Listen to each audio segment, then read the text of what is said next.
ایران اور عراق کی جدید شیعی تحریکیوں کی تاریخ کی بازگشت 1958 سے 1963 کے زمانی فاصلے پر ہوتی ہے۔ ایران کے شیعی انقلاب کی تحریک کی قیادت آیت اللہ خمینی کر رہے تھے، تو ادھر ان کے بعد عراق میں نجف کے عالم آیت اللہ شہید محمد باقر صدر نے اس انقلاب کی تحریک کی قیادت کی ذمہ داریوں کو سنبھالا۔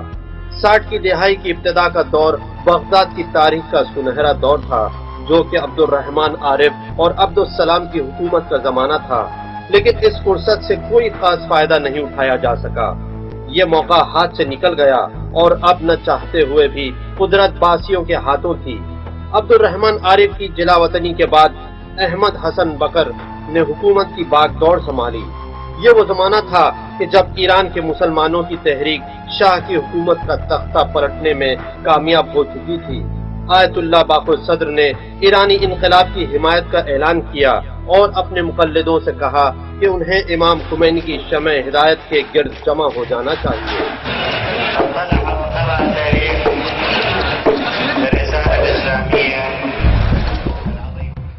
بعض پارٹیوں کی سیاسی طاقتیں اور سرگرم طور پر معاملات میں حصہ لینے والے لوگ صدام حسین کی رہبری میں آراستہ ہونے لگے اور آگے بڑھنے لگے۔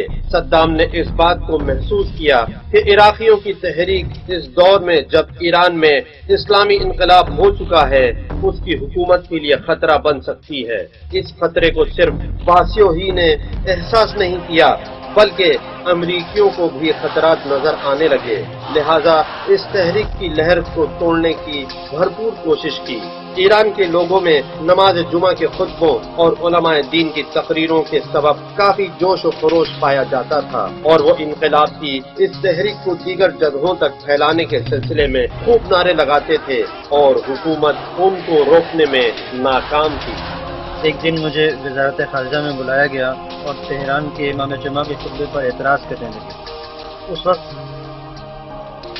آیت اللہ طالقانی کے انتقال کے بعد جناب آیت اللہ منتظری تہران کے امام جمعہ تھے۔ انہوں نے جمعے کے خطبے میں عراق کے سربراہوں پر حملہ کیا۔ انہوں نے اپنی سادگی میں تہران کے رسمی خطبے میں علی الاعلان کئی باتیں کہہ دیں۔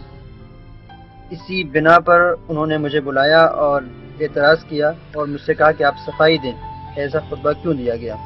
تو اس وقت میں نے ان سے جواب میں کہا کہ کوئی بھی رسمی اظہار اس وقت مانا جاتا ہے جب کوئی رسمی عہدیدار اس بات کا اعلان کرے یا پھر رہبر انقلاب یا وزارت خارجہ کی طرف سے کچھ کہا جائے۔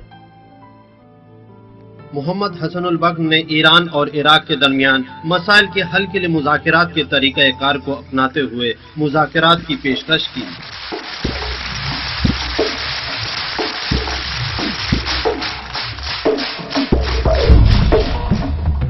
لیکن بکر کے برطرف ہونے اور صدام حسین کے حکومت سنبھالنے کے بعد حالات بگڑ گئے۔ عراق میں موجود ایرانی سفیر کو ایک خط کے ساتھ ایران بھیج دیا اور ایرانی حکومت کو پیغام دیا کہ وہ ایک وفد کو ایران عراق مسائل کے حل کے لیے بھیجے۔ ہم لوگ کی رائے اس وقت یہ تھی کہ آیت اللہ ہاشمی الافسانانی کے جو وزیر داخلہ تھے اس وقت عبوری حکومت کے، اور عبوری حکومت نے اس وقت استعفیٰ دے دیا تھا، انقلابی شورا نے حکومت کی تشکیل دی تھی جس میں آغا ہاشمی وزارت داخلہ کے رئیس تھے۔ تو ہماری رائے یہ تھی کہ امام کی جانب سے آپ عراقی حکام سے گفتگو کریں۔ امام نے فرمایا کہ میں کل غور کر کے جواب دیتا ہوں اور تم دوسرے دن آؤ۔ میں دوسرے دن امام کی خدمت میں گیا تو آپ نے فرمایا کہ مجھے یقین ہی نہیں ہے کہ یہ لوگ اپنی بات میں سچے ہیں، یہ سب کچھ سازش کی بو آ رہی ہے اور ہو سکتا ہے کہ یہ ہمیں کچھ نقصان پہنچائے۔ مجھے ان لوگوں کی باتوں پر ذرہ برابر بھی بھروسہ نہیں ہے۔ عراقی حکومت نے ایران کے سفیر کو عراق چھوڑنے کا حکم دیا۔ رجائی کی حکومت بننے کے 7 دن بعد عراق کی پارلیمنٹ نے ایک میٹنگ کے بعد یہ فیصلہ کیا کہ ایران اور عراق کے درمیان پائے جانے والے نامناسب حالات کو قابو میں کیا جائے، اور اس سلسلے میں ایران سے چاہا کہ وہ کردوں، عربوں اور بلوچ کو خود مختاری دے دے۔ کچھ دن کے بعد صدام حسین نے سن 1975 میں شاہ کے ساتھ الجزائر میں کیے گئے معاہدے جس پر اس نے خود شاہ کے ساتھ دستخط کیے تھے کو لغو کر دیا اور اسے کل عدم قرار دے دیا۔ فلما كان حكام إيران قد أخلوا بهذه الاتفاقية منذ بداية عهدهم بتدخلهم السافر والمقصود في شؤون العراق الداخلية وإسنادهم كما فعل الشاه من قبل وإمداده لرؤوس التمرد المدعوم من أمريكا والصهيونية ولامتناعهم عن إعادة الأراضي العراقية التي اضطررنا إلى تحريرها بالقوة، فإنني أعلن أمامكم أننا نعتبر اتفاقية 6 آذار لعام 1975 ملغاة من جانبنا كذلك۔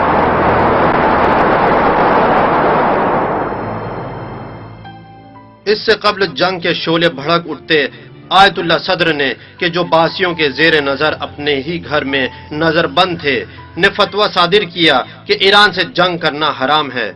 فوراً ہی ان پر دہشت گردانہ حملے کی خبر پھیل گئی اور ان کے شاگردوں کے مطابق خود صدام حسین نے آیت اللہ صدر کو شہید کرنے کا قدم اٹھایا تھا۔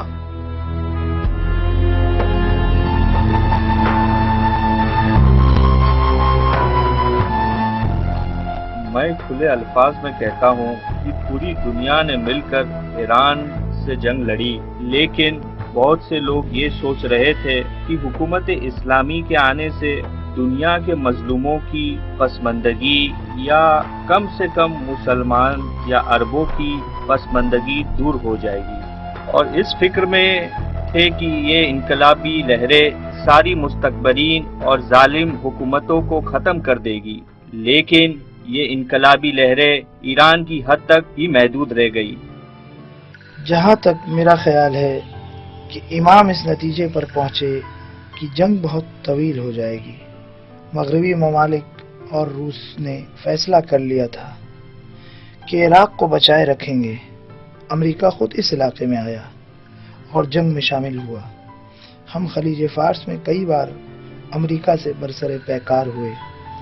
اس وقت ملک کی اقتصادی حالت بھی اچھی نہیں تھی، ہمارا تیل اس وقت استعمال نہیں ہوتا تھا۔ خلیج فارس سے تیل لے جانا بھی بہت سخت تھا کیونکہ امریکہ وہاں موجود تھا اور وہ مانع ہو رہا تھا۔ آیت اللہ صدر پر دہشت گردانہ کارروائی کے 5 دن بعد صدام نے پورے ایران پر وسیع حملے کا آغاز کر دیا۔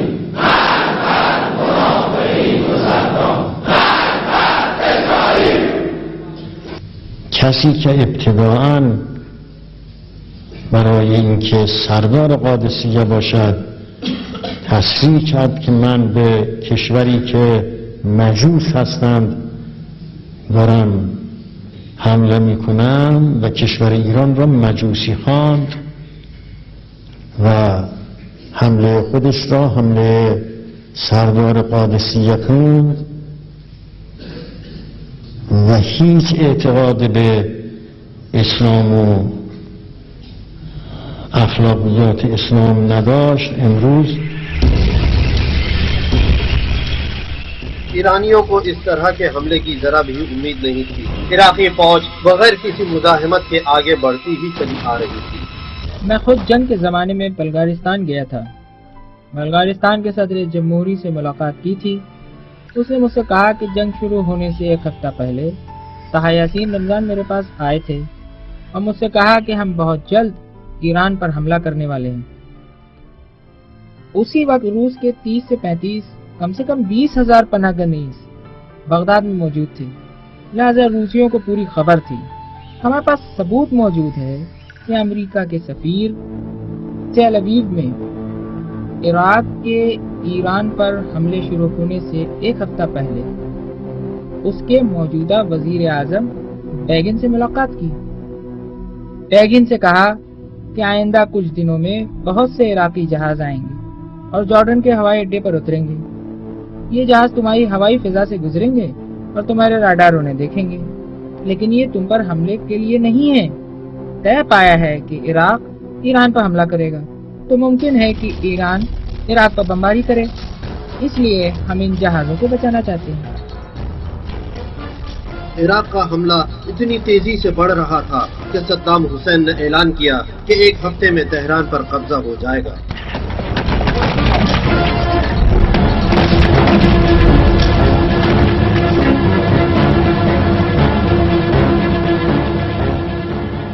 اس وقت جب عراق نے ایران پر حملہ کیا، ایران کی حالت یہ تھی کہ ابھی حفاظتی دستوں نے منظم فوج نہیں بنائی تھی، تشکیل دے دی تھی، نام لکھے جا رہے تھے، تربیت ہو رہی تھی، لیکن سپاہ پاسداران نے فوج کی صورت اختیار نہیں کی تھی۔ نوجوان آ رہے تھے، ٹریننگ لے رہے تھے۔ فوج میں دو غیر مناسب کام ہوئے۔ پہلے یہ کہ عبوری حکومت نے فوجی خدمت کی مدت صرف 1 سال کر دی۔ دوسرے یہ کہ بریگیڈیئر مدنی کو، جو کچھ وقت کے لیے فوج کے سربراہ تھے، یہ فرمان جاری کر دیا تھا کہ ہر فوجی اپنے شہر میں خدمت کرے۔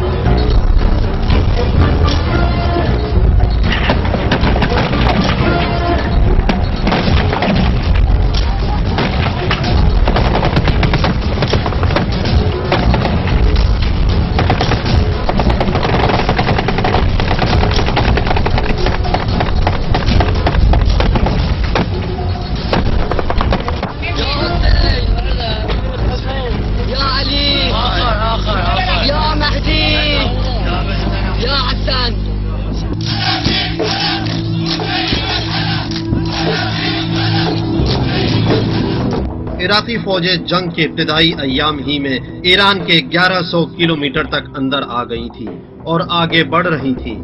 عراقی فوج نے سوسنگرد، مہران، دہلوران، قصر شیرین، بستان، ہویزہ اور خرم شہر پر قبضہ کر لیا تھا۔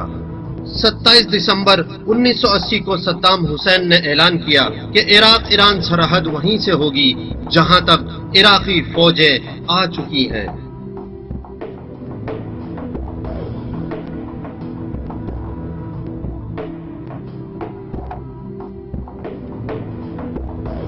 بغداد کو عربی ممالک، خاص کر خلیج فارس کے جنوبی علاقوں کے عربی ممالک کی پوری حمایت حاصل تھی۔ خود صدام حسین نے ایک تبلیغی پلیٹ فارم کو اپنے قبضے میں لیا تھا کہ انقلابی اسلامی کی دوسری ممالک میں بڑھتی لہر کو روک سکے۔ اس مقصد کے پیش نظر کبھی قوم پرستی کے حوالے سے، عرب ہونے کے حوالے سے فائدہ اٹھایا تو کبھی دین و مذہب کو سہارا بنایا۔ اسی وقت عراق کو عربی ممالک کی تیل کے ذریعے آمدنی سے ڈالروں میں پوری مدد کی جا رہی تھی۔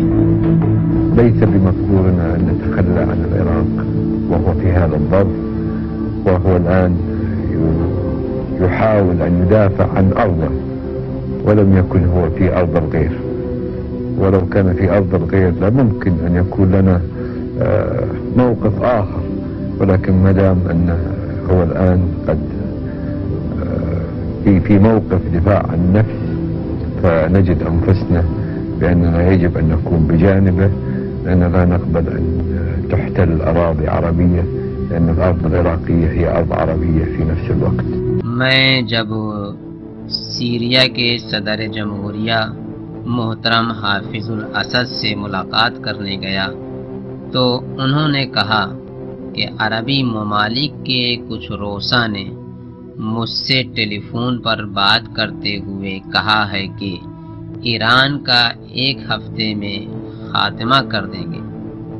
عراقی فوجیں اسلامی جمہوریہ ایران کی راجدھانی تہران کی طرف تیزی سے بڑھ رہی ہیں۔ کچھ ہی دن میں سب کچھ ختم ہو جائے گا۔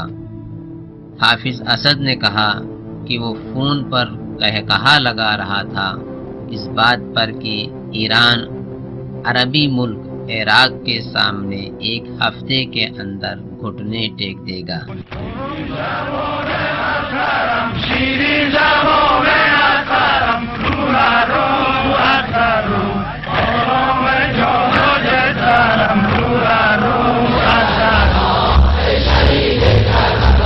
ای شهید کربلا، ای شهید کربلا، ای شهید کربلا، ای شهید کربلا۔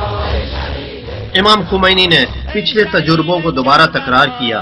جس طرح پہلی بار آپ نے انقلاب کی کامیابی کے وقت عوامی طاقت استعمال کی تھی، اس دفعہ بھی آپ نے حکم دیا کہ عوامی فوج بنائی جائے کہ جو باسیوں کے سامنے کھڑی ہو جائے۔ اسی بنا پر بسیج کا وجود عمل میں آیا اور اس کو مستضعفین کی بسیج کہا گیا اور جنگ کو بھی دفاع مقدس کا نام دیا گیا۔ حقیقت میں یہ جنگ اسلام اور صدام کی بھوکنے والی افلک باز پارٹی کے درمیان تھی۔ یہ نام اس پارٹی کے بانی کے میخائیل افلک کے نام سے لیا گیا ہے۔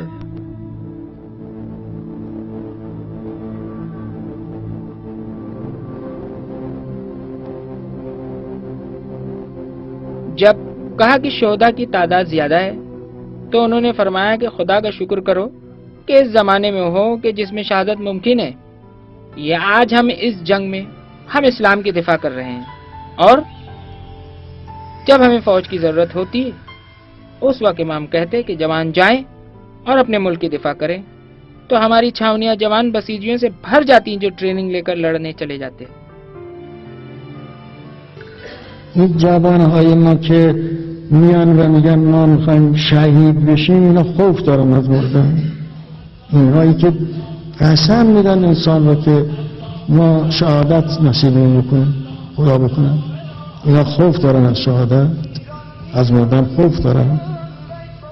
اینهایی که مشغول خدمت هستن و هر آن محتمل است که خدای نخواسته مورد اصابه چیزهایی بشن، اینا خوف ندارن، اینا مشغول خدمت هستن.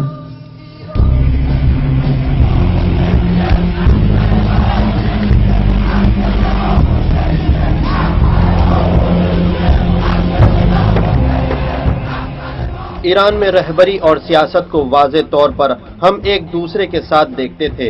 امام کو آیت اللہ امام خمینی کا لقب دیا جانا بھی اس بنیاد پر تھا۔ آپ مرجع کے ساتھ ساتھ سیاسی رہنما بھی تھے۔ امام کے مقلدوں اور دوستوں کی نظر میں بھی امام ایک مرجع تقلید اور ایک سیاسی رہنما بھی تھے۔ یہی وجہ تھی کہ لوگ آپ کی تعلیمات پر عمل کرتے تھے، بغیر کسی چوں چرا کے امام کی ساری باتیں مان لیتے تھے۔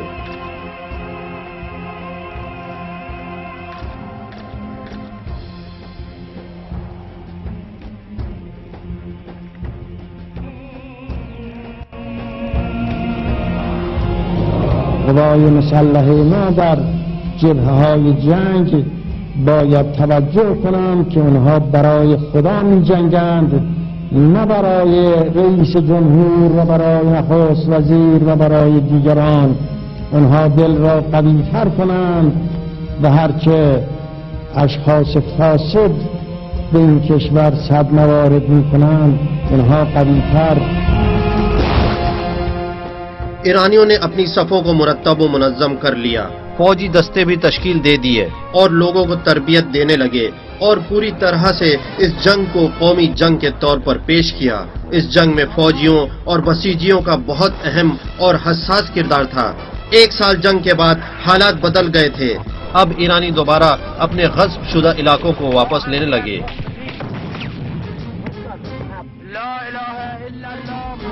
لیکن وہ معرکہ جو عسکری طاقت کے اعتبار سے متعادل کہا جا سکتا تھا اور اس میں فوجی طاقت کی زیادہ ضرورت تھی، وہ خرم شہر کی آزادی کا معرکہ تھا، جس میں سپاہ پاسداران نے کافی اس جنگ میں ایک بنیادی کردار ادا کیا تھا۔ آخرکار 16 نومبر 1981 میں ایرانی فوج نے عراقی فوجیوں سے خرم شہر کو آزاد کرا لیا۔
اس کامیابی نے حوصلہ دیا اور ایرانیوں کو جلدی جلدی کامیابی ملنے لگی، یہاں تک کہ صدام حسین کو جنگ رکوانے کی کوشش کرنا پڑی اور اس نے دوسروں کو صلح صفائی کرانے کے لیے دعوت دی۔ فلسطین کی آزادی کے لیے تشکیل شدہ کمیٹی سب سے بہترین ثالث تھی اس جنگ کو رکوانے کے لیے، اور اسی کو یہ ذمہ داری دی گئی۔ ایران کے روابط اس تنظیم کے ساتھ 1960 کی دہائی سے تھے، اس وقت کے جب 1965 میں امام خمینی نے فتویٰ دیا کہ فطرہ، زکوٰۃ اور دوسری رقومات شرعیہ کو فلسطینیوں کی مدد کے لیے دیا جا سکتا ہے، اور فتح کمیٹی فلسطین کی نمائندگی کر رہی تھی۔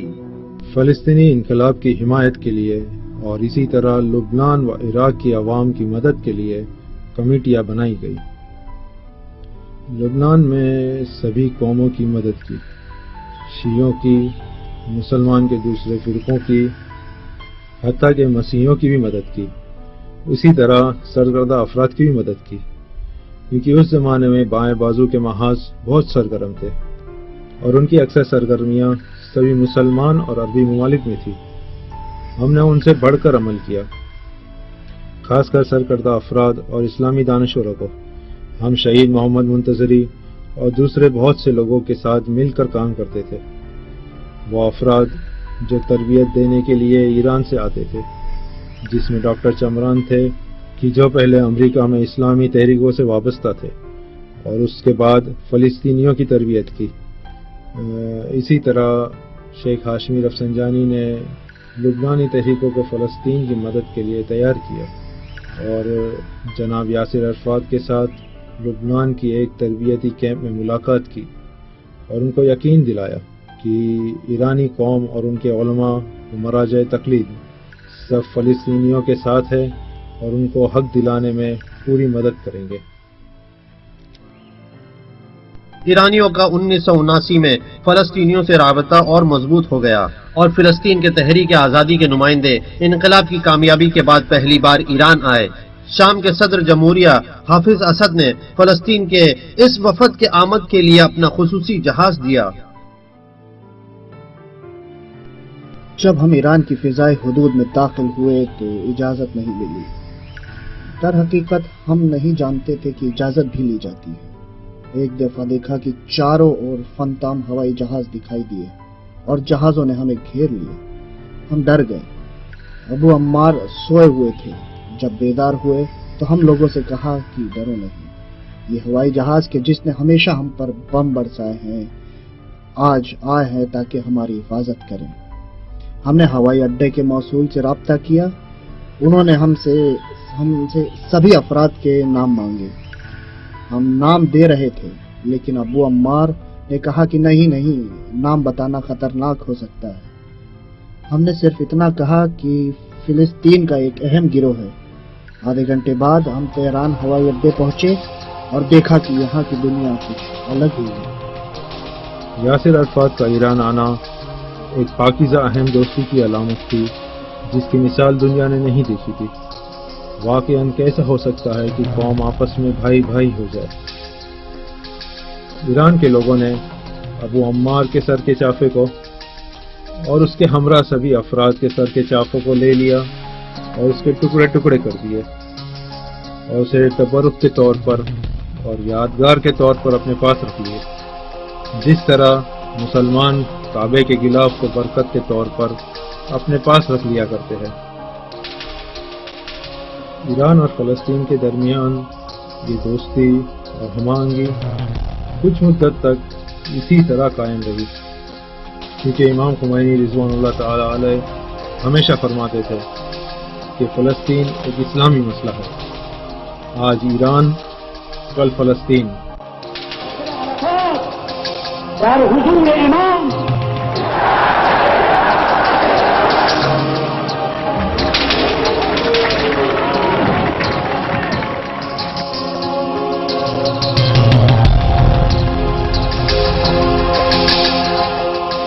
ایران اور فلسطین کے تعلقات ایران میں فلسطینی سفارت خانہ کے بننے سے اور مضبوط ہو گئے۔ امام خمینی کے حکم سے جہاں پہلے اسرائیلی سفارت خانہ تھا وہیں فلسطینی سفارت خانہ کھلا۔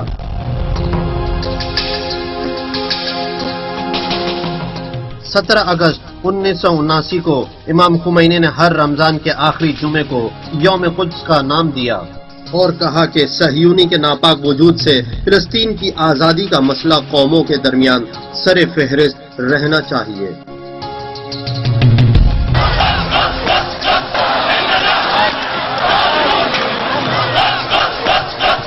شما که الان به حمدالله جمعیت مسلمین قریب 1 میلیارد است و چرا باید با اینکه 1 میلیارد جمعیت ما داریم قدس ما را صهیونیست ها ببرند و حکومت های دیگر را هم در تحت سلطه قرار بدند، در صورتی که اینها اگر با هم مجتمع باشند حکومت بزرگی خواهند بود، هر کدام در محل خودشون حکومت بر محل خودشون و همه با هم زیر بیرق اسلام باشند.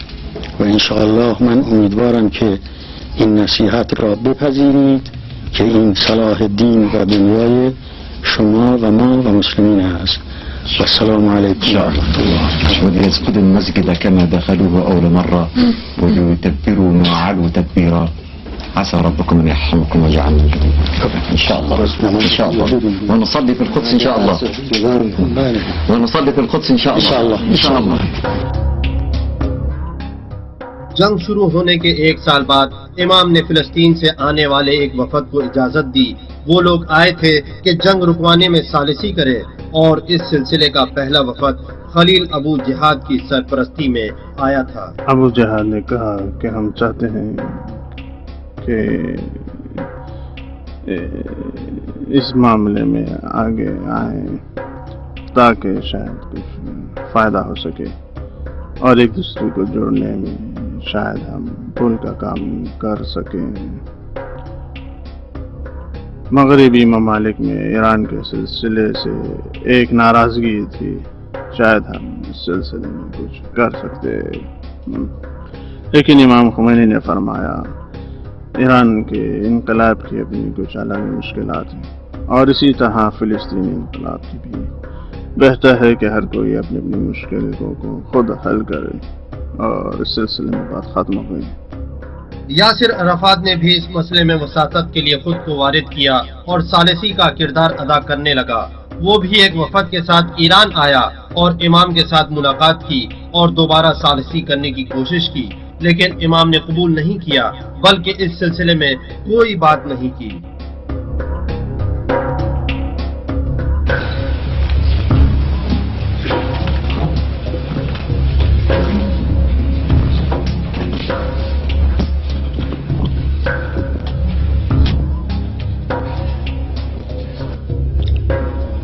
بسم الله الرحمن الرحیم. بسم الله الرحمن الرحیم.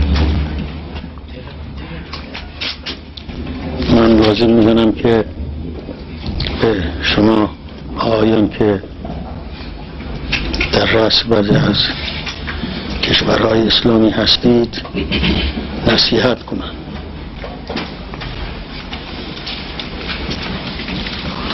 شما کوشش کنید که حکومت بر قلوب کشورهای خودتون بکنید، نه حکومت بر ابدان و قلوب از شما کناره بگیرند. مسلمین اگر بخواهند موفق بشند و از زیر تعهدهای اجانب و سلطه اونها بیرون بیایند، حکومت‌های اونها باید کوشش کنند که قلوب ملت خودشون را به دست بیارن. آہستہ آہستہ ایرانیوں کو معلوم ہو گیا کہ فلسطین کے تحریک آزادی کے عراق سے تعلقات ہے، تو ان لوگوں کے لیے یہ سوال اٹھا کہ کیوں یہ کمیٹی عراق سے تعلقات ختم کرنا نہیں چاہتی ہے۔ ہم فلسطین کی تحریک آزادی کے کارکن کی حیثیت سے تھے کہ جو زیادہ تر عربی ممالک میں مقیم تھے، اور اس وقت مصلحت یہ تھی کہ ہمیں کسی بھی عرب ملک سے الجھنا نہیں چاہیے، اور ہم خود کو ان سے الگ نہیں کر سکتے تھے۔ تحریک آزادی کمیٹی کو اپنا مقام بھی بچانا تھا، لیکن اس سلسلے میں ہمیں ایران اور عراق سے مشکلیں تھیں۔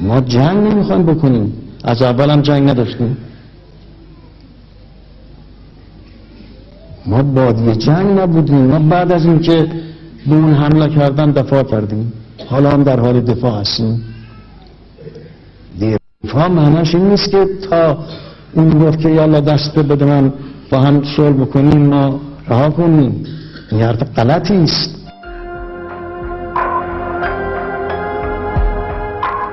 تحریک آزادی اور ایرانی حکومت نے اپنے تعلقات کو بچائے رکھا، لیکن پہلے کی طرح وہ جوش نہیں تھا۔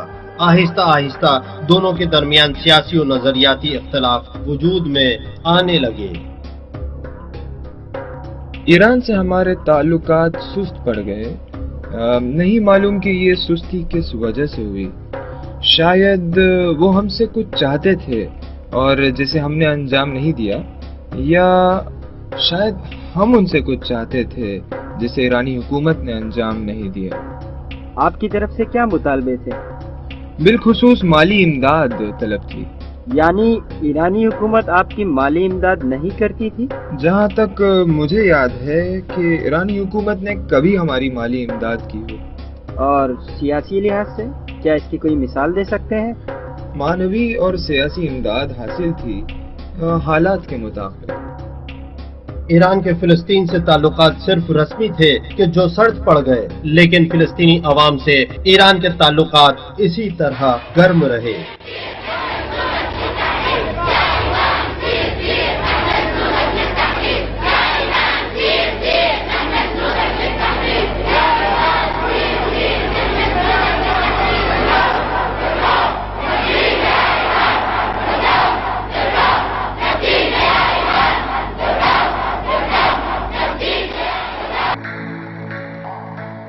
امام نے بہت کوشش کی کہ فلسطینی عوام لبنان میں رہے اور اسرائیل کے مقابل میں ایک فوج بنائے، اور کئی بار دونوں گروہوں سے یہ خواہش ظاہر کی۔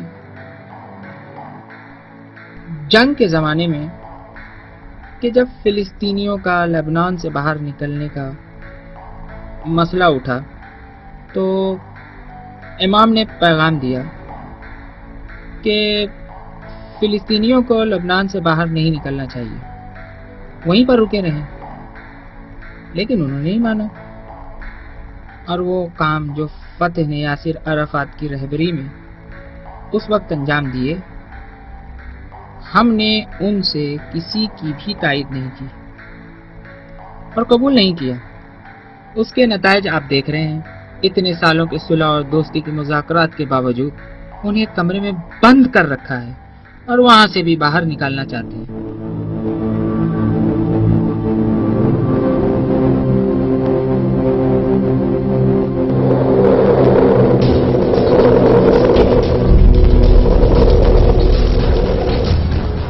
لبنان کی راجدھانی بیروت نے اسرائیلی وحشانہ حملوں کے سامنے گھٹنے ٹیک دیے اور اس طرح دوسرے عرب ملک کی راجدھانی پر قبضہ ہو گیا۔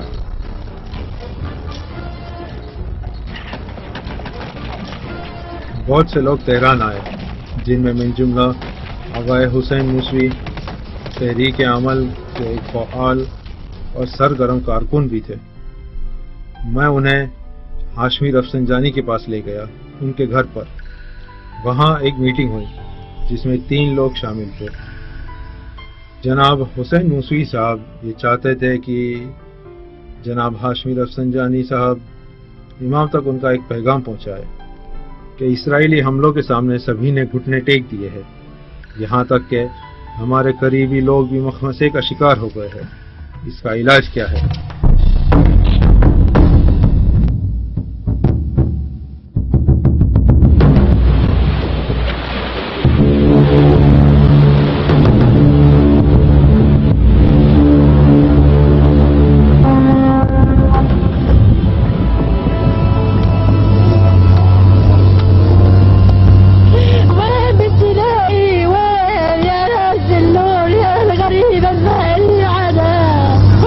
يا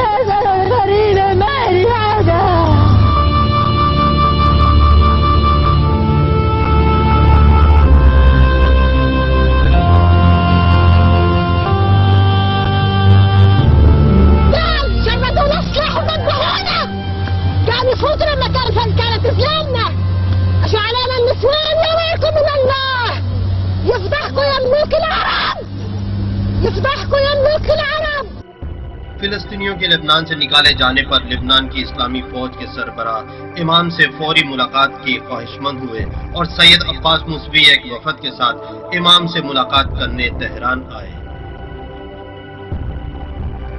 جس وقت ہم امام کے کمرے میں داخل ہوئے تو امام ایک معمولی صوفے پر تشریف فرما تھے اور معمول کے مطابق پیروں پر ایک چادر ڈالے ہوئے تھے۔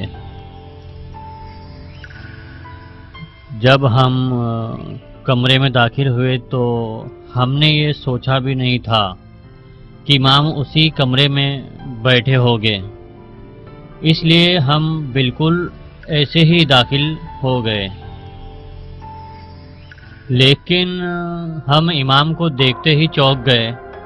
رسمی طور سے ان سے پوچھا بھی نہیں کہ ان کے دست مبارک کا بوسہ لیں، بلکہ امام کے قریب گئے اور جیسا ہمارا دل چاہتا تھا ہم نے امام کے مبارک وجود سے خود کو مس کیا، اور یہ ایک بہت مناسب موقع تھا، ایک ایسا یادگار لمحہ کہ کبھی ہم اسے بھول نہیں سکتے۔ امام کی عادت تھی کہ گفتگو کے دوران امام کی عادت تھی کہ اپنی 3 انگلیوں کو جمع کر کے اس طرح ہمیشہ اپنے پیروں پر اس طرح مارا کرتے تھے۔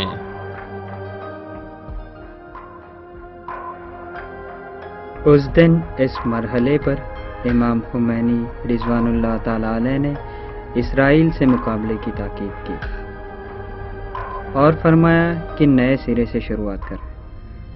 اگر انہی کے الفاظ میں کہا جائے تو کہا تھا کہ 0 سے شروعات کریں، اور حتیٰ اپنے ہاتھ کے اشارے اور چہرے کی تاثیرات سے بھی اتنی تاکید کرتے تھے کہ جب انسان امام کی آواز کے ساتھ ساتھ ان کے چہرے اور ہاتھوں کے اشارے کو دیکھتا تو متاثر ہوئے بغیر نہیں رہ سکتا تھا، اور اسے یہ سمجھ میں آ جاتا تھا کہ کیا کرنا چاہیے، وہ سب کچھ سمجھ سکتا تھا۔ جتنے بھی افراد اس ملاقات میں تھے انہوں نے بعد میں حزب اللہ کی بنیادی ڈھانچے کی داغ بیل ڈالی۔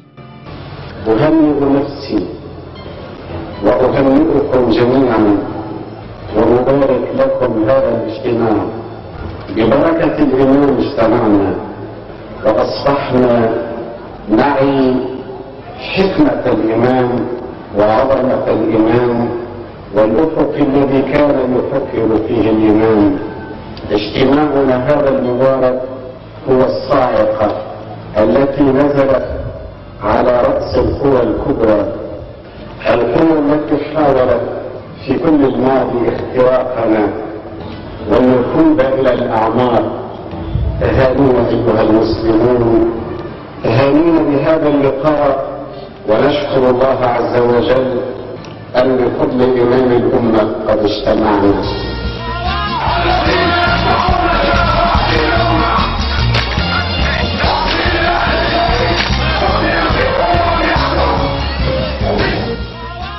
اس وقت امام نے حکم دیا کہ سپاہ پاسداران لبنان کی مدد کے لیے اپنے دستہ بھیجے، وہ بھی نومولود حزب اللہ کی مدد کے لیے۔ جب لبنان فوجی مدد بھیجنے کا طے ہوا تو میں دمشق اور بیروت گیا تاکہ ہماری فوج کے آنے کے انتظامات کر سکوں۔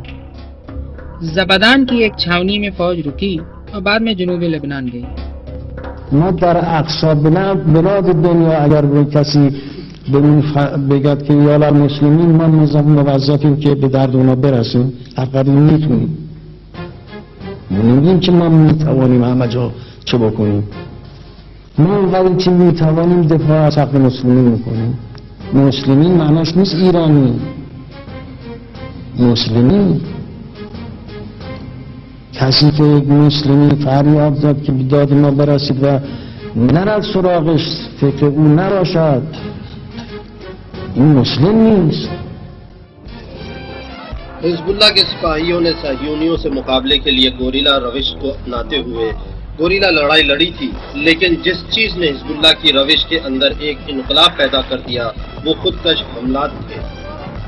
یہ بات سنی، آپ اسے فتویٰ کہے یا فرمان کا نام دو، ایک ایسی بات سننے میں آئی جس سے میدان جنگ پر بہت برا اثر پڑا۔ بات کچھ ایسی تھی کہ اسرائیل کے خلاف جنگ کرنا جائز نہیں ہے اور وہ خودکشی کرنے کے برابر ہے، کیونکہ ان کی جنگ شیعوں کے ساتھ نہیں بلکہ فلسطینیوں کے ساتھ تھی، اور اس فتوے کے بہت منفی اثرات ہوئے۔ میں فوراً امام کے پاس گیا اور امام کی خدمت میں حاضر ہوا اور انہیں ساری باتیں بیان کی۔ امام اس بات کو سن کے بہت ناراض ہوئے اور کہا کہ کسی نے اس بات کو ان سے منسوب کی ہے۔ میں نے ہرگز ایسی کوئی بات نہیں کہی ہے۔ میں نے کہا کہ حضور یہ بات آپ سے منسوب تو نہیں، لیکن اس بات کا میدان جنگ پر بہت برا اثر پڑا ہے، اس لیے میں خود فوراً آپ کی خدمت میں حاضر ہوا ہوں۔ اب آپ ہی بتائیے کہ آیا جائز ہے کہ کوئی خودکش حملہ کرے یہ جانتے ہوئے کہ خود تو مر جائے گا اور ساتھ میں کئی صہیونی اسرائیلیوں کو بھی مار دے گا؟ امام نے فرمایا بے شک جائز ہے، بے شک جائز ہے، اور ان کے اطراف میں بیٹھے ہوئے لوگوں نے بھی کہا کہ یہ خودکشی نہیں بلکہ شہادت طلبی ہے۔ میں نے خدا کا شکر کرتے ہوئے 3 مرتبہ تکبیر بلند کی، اللہ اکبر اللہ اکبر اللہ اکبر۔ خدا کا شکر کیا اور امام کا ہاتھ چوما اور کہا کہ اگر آپ اجازت دیں تو ہم اسے لکھ لیں اور اسے سند کے طور پر اپنے ساتھ لبنان لے جائیں۔ انشاءاللہ بہت جلد آپ اپنے فرزندوں کے فاتحانہ حملات کی خبر سنیں گے اور وہ آپ کی خوشی کا باعث بنے گی انشاءاللہ۔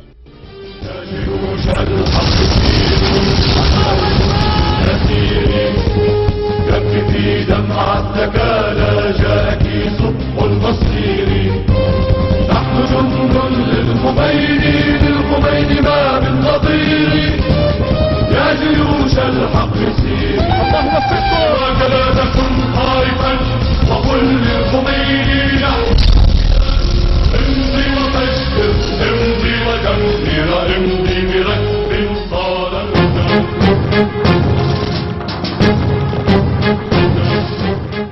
ایران نے بہت سختیاں برداشت کی کہ دشمن سے مقابلے کے لیے ضروری اسلحوں کو فراہم کر سکے، جبکہ مغرب اور سوویت یونین عراق کی ضرورت کے مطابق اسے اسلحہ فراہم کر رہے تھے۔ P-72 کے روسی تکنیک زمین سے زمین پر دور کی مار کرنے والے میزائل اور میگ 24 اور 25 لڑاکا طیارے، اس کے علاوہ فرانسی ساخت کے میراج 2000 نامی طیارے، ریزیو 3 میزائل اور سپر سٹینڈرڈ فرانسی فضائی جہاز، اور اسی طرح بڑی تباہی پھیلانے والے امریکہ اور جرمنی کے کیمیاوی اسلحے۔ جہاں تک میرا خیال ہے کہ امام اس نتیجے پر پہنچے کہ جنگ بہت طویل ہو جائے گی، مغربی ممالک اور روس نے فیصلہ کر لیا تھا کہ عراق کو بچائے رکھیں گے۔ امریکہ خود اس علاقے میں آیا اور جنگ میں شامل ہوا۔ ہم خلیج فارس میں کئی بار امریکہ سے برسر پیکار ہوئے۔ اس وقت ملک کی اقتصادی حالت بھی اچھی نہیں تھی، ہمارا تیل اس وقت استعمال نہیں ہوتا تھا۔ خلیج فارس سے تیل لے جانا بھی بہت سخت تھا کیونکہ امریکہ وہاں موجود تھا اور وہ مانع ہو رہا تھا۔ اقوام متحدہ کی حکایت کچھ اس طرح تھی کہ ایران کو جنگ بندی پر تیار کر لیا جائے، لیکن ایران نے جنگ بندی کے لیے کچھ شرطیں رکھی تھیں جن کے بغیر وہ جنگ بندی کو ماننے پر تیار نہیں تھا۔ Our position toward the Security Council has been quite clear. They have to rectify their past mistakes. They have the chance now. If they show their goodwill, we are prepared to cooperate with them. And without any indication of any change in the attitude of the Security Council, I don't think that you advise me to go and participate in the deliberation. ہم صلح کو قبول کرنے کے لیے اور اس کے شرائط کے سلسلے میں خود بھی کچھ باتیں پیش کرنا چاہتے تھے۔ امام نے بھی کچھ باتیں رکھی تھی۔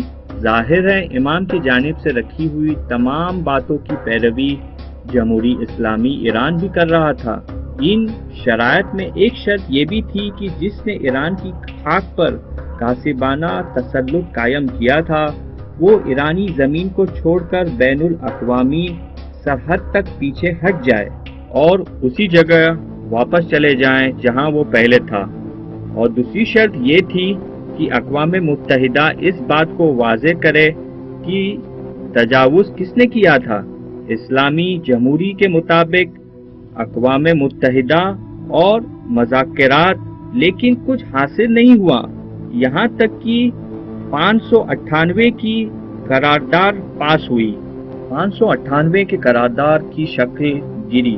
میں جمہوری اسلامی ایران کے وزارت خارجہ کی نیو یارک میں نمائندگی کی بنا پر میں تمام بحثوں میں شامل رہا اور واضح طور پر ایران یہ چاہتا تھا کہ ان دنوں دو چیزوں کا لحاظ کیا جائے، ایک بین الاقوامی سرحدوں سے عقب نشینی، دوسرے متجاوز کی نشاندگی۔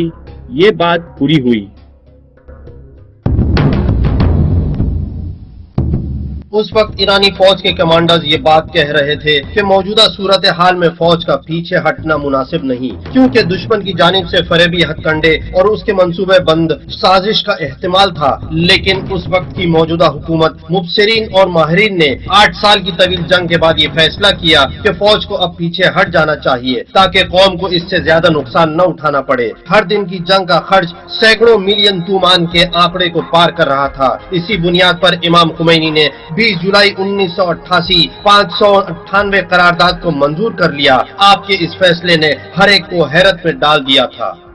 میں نے سلامتی کونسل کی جانب سے منظور شدہ قرارداد نمبر 598 کو قبول کر لیا ہے اور موجودہ خاص شرائط میں میں اسے انقلاب اسلامی ایران کے حق میں سمجھ رہا ہوں۔ اب ہم رسمی طور پر یہ اعلان کر رہے ہیں کہ ہمارا مقصد جنگ کو بڑھانا نہیں۔ آگاہ ہو جاؤ کہ دشمن اپنے شیطانی اعمال سے دستبردار نہیں ہے اور اس بات کا امکان ہے کہ وہ دوبارہ سابقہ روش پر اپنی کرتوتوں کو انجام دے گا۔ لہٰذا ہمیں دشمن کے سامنے ڈٹا رہنے اور اس کے احتمالی حملے کا مقابلہ کرنے کے لیے چوکنا رہنا ہوگا۔ اب یہ ہماری قوم پر ہے کہ وہ اس قضیے کو ختم شدہ نہ سمجھے۔ یہ مسئلہ یعنی قرارداد کو منظور کرنا سب کے لیے بالخصوص میرے لیے ایک تلخ اور ناگوار بات ہے۔ کل تک میرا نظریہ یہ تھا کہ ہم دفاع کریں گے، لیکن آج جو کچھ رونما ہو رہا ہے اس کی بنیاد پر ماہرین، مبصرین اور فوج کے سپہ سالاروں کے نظریات کی روشنی میں اس نتیجے پر پہنچا ہوں کہ ہمیں صلح کی قرارداد کو منظور کر لینا چاہیے اور موجودہ شرائط میں انقلاب اسلامی ایران کی مصلحت بھی اسی میں سمجھتا ہوں۔ عراق کی حکومت نے امام خمینی کی جانب سے اس قرارداد کی منظوری کو ایرانی فوج کی ناتوانی اور اس کی تھکن پر حمل کرتے ہوئے یہ جانا کہ ایران اپنے دفاع سے عاجز ہو گیا ہے۔ اسی بنیاد پر قرارداد کی منظوری کے چند دنوں بعد عراقی فوج نے ایک ہمہ جہد حملے کا آغاز کر دیا۔ اس حملے میں مجاہدین خلق کے مسلح افواج بھی ان کی پشت پناہی کر رہی تھی۔ ان کے رہبر مسعود رجبی نے عراق کو اپنی چوکی بنا لیا تھا۔ امام نے اپنی قوم کے دفاع اور مقابلے کے لیے آواز دی اور یہ فرمان صادر کیا۔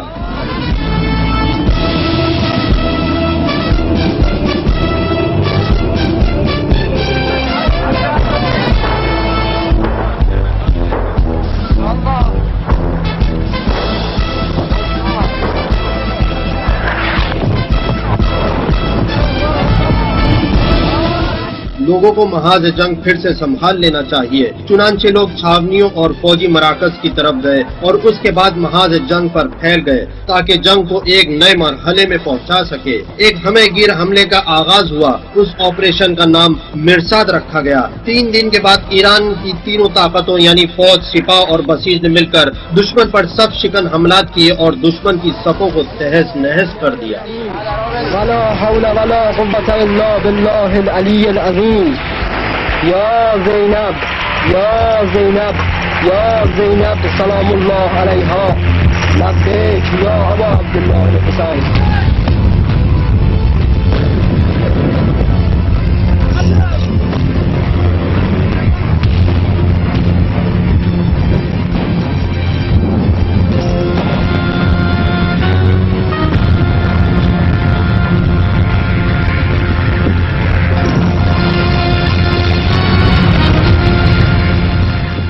صدام کی حکومت مجبور ہو کر مذاکرات کی میز پر آ گئی اور اس نے ایران کی تمام شرائط کو قبول کر لیا، جس میں 1976 کی ٹھکرائی ہوئی قرارداد بھی تھی، جس کو اس جنگ میں خود صدام نے کل عدم قرار دے دیا تھا۔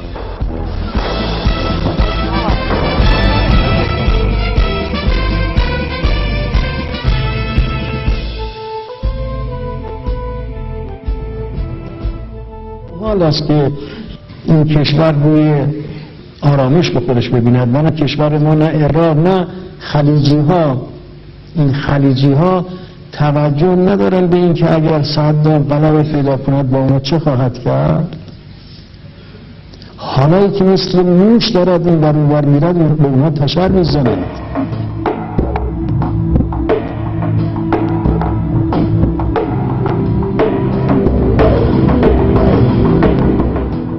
علاقے میں موجودہ سرحد اور ملکوں کی جغرافیائی حد بندی در حقیقت ایران کی اس جنگ کی مدیون ہے جس میں ایران سر بلند اور سرفراز رہا. موجودہ سرحدوں کی حد بندی صدام کی کامیابی کی صورت میں واضح طور پر نمایاں تبدیلیوں کا مرکز قرار پائی.